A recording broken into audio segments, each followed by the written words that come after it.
Hi there, I want to talk to you about Relentless. It's a book by Tim Grover, who is the trainer for Michael Jordan and Kobe Bryant, among others, Dwayne Wade as well. But anyways, this trainer was phenomenal, obviously, working with the top, goats, if you will, of basketball, depending on who you're talking to. Which one would actually be the GOAT, but regardless, they're all great in their own rights.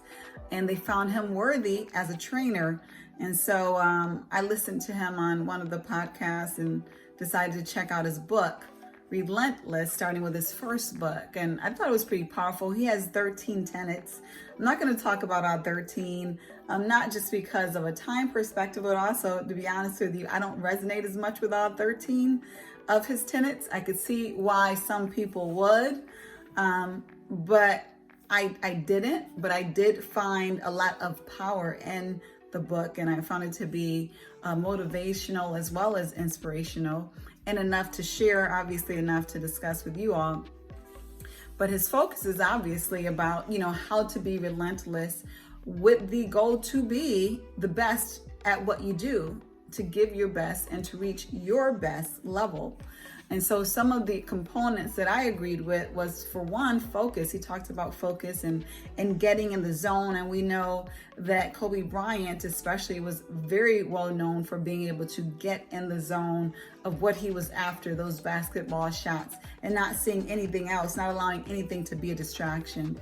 And he talked about the power of that, not only the power of that, but the requirement of each of us to get into the zone in order to really get to our best. And I know, like for myself, it's easy to get distracted by life because, for one, let's face it, most of us have multiple responsibilities on top of multiple interests. So it's difficult to give our all 100% to any one thing on this earth.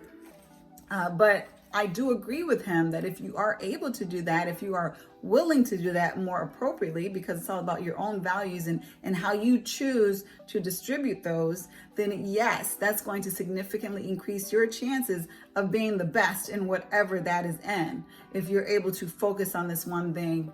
And, we talk a lot about, basically having ourselves spread in different ways, whether it's multitasking or, different forms of income, and we just have all of these different reasons to distribute our time and our attention. Even when it comes to investing, that's the number one thing they tell us to do is, make sure that we are distributing our money in a way where it's less risk, it's safer versus putting it all in one pot. So most of us really embrace that safety of spreading out our attention and spreading out our focus for the sake of survival, for the sake of safety. And sometimes it's responsibility, like we have families, we have work. And if we want to have a great family, sometimes we can't give all up to our work. If we want to have, a great work accomplishment, we may have to spend less time with the family. And so that's what he's talking about. And that goes to me, my perspective of something he didn't specifically say in the book, but I definitely agree with. And that's about having intention on whatever you do. It's about having intention. You might say, you know what, I'm not going to be the best at this because I also have to distribute my effort and my intention in other areas. And that's okay, as long as you own that outcome of, I'm going to focus solely on this while this over here is going to suffer, or I'm going to distribute my effort and my attention because it's all worthy and it's what I want to do, even though I know I might not be the best here, I might not be the best there, but hopefully you're to the point where you're being good enough in these areas where you're deciding to spread out your attention and your focus. So focus was one for him. Another one was to compete only with yourself, which is one I greatly embrace. And this is so important because out of all 8 billion of us on this earth, we are all different. I don't care if you're identical twins. It does not matter. There's going to be a difference in what you believe. There's going to be a difference in what God has put you on the earth to do. It's going to be a difference in what you're able to do, quite frankly. And so it doesn't make any sense to look at someone else and compete with this person when their background is different, their shoes are different, their capability is different, their purpose is different. And what it's going to do is distract you, and you're going to end up running into a windshield when you really should be going fast towards your own purpose if you're busy looking at the person next to you. And so I'm glad he focused on that, the importance of self-competition. And it's not to say that he's not big on competition as far as being in whatever you're doing and being the best, but his point, which I agree with, is that you're the only person to compete with, because if you focus on other people, it's going to limit you. If you say, well, I'm going to be one step better than this person, if that's what your focus is, next thing you know, that person is better and they might be 5 steps better, and you focus on being 1 step better than them, and guess what? They're still better than you anyways. So it makes sense in the first place to customize to yourself. Another thing that he talked about is not celebrating achievements. And this one is that one I felt mixed about. I resonate with it, but not necessarily in the right way. I resonate with it from an instinct perspective because I am future focused. I feel like I am a very strategic person. So I'm always focused on, what's next? What am I supposed to do next? And sometimes that is to a fault. But given my natural instinct, I did resonate a lot with him saying that, not celebrating achievements.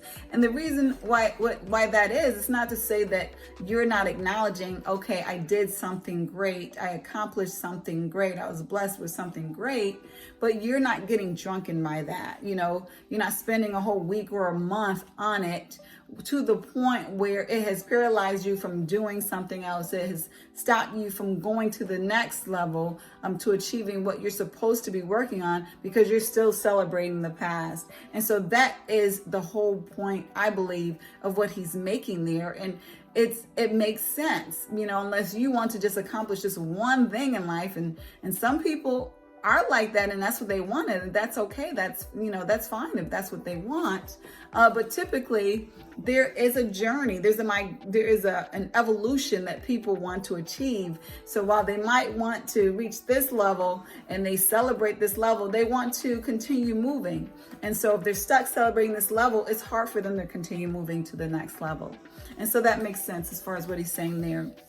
And then the last one I'm going to cover is about making decisions with courage and with some level of timeliness. Like, God did not give us, the spirit of confusion. He said God is not the author of confusion. So I believe that all of us, when we know ourselves in a way that is healthy, in a way that we should, and when we have the relationship with God to hear what he's telling us to do, we should be able to make decisions in a timely fashion. That's just what I believe. I believe if you're talking to God regularly, you're aligned with him, if you know yourself and you know who you are, then it shouldn't take you this wobbly, time period of making decisions where you're going back and forth.